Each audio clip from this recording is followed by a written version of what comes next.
27 June গাজার সরকারি গণমাধ্যমে উঠে এসেছে এক চাঞ্চল্যকর তথ্য।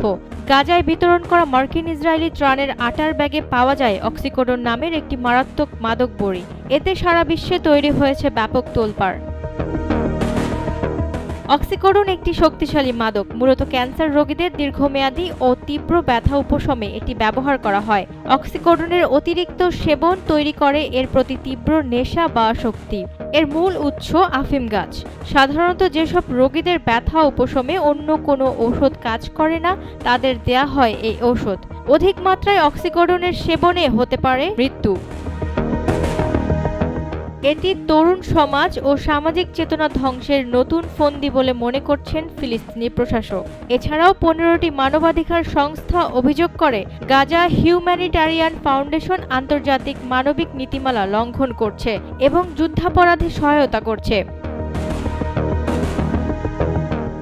গাজার স্বাস্থ্য কর্তৃপক্ষের তথ্যমতে ত্রাণ বিতরণ চলাকালে ত্রাণ নিতে গিয়ে গত এক মাসে অন্ততপক্ষে 5 শতাধিক ফিলিস্তিনি নিহত হয়েছেন।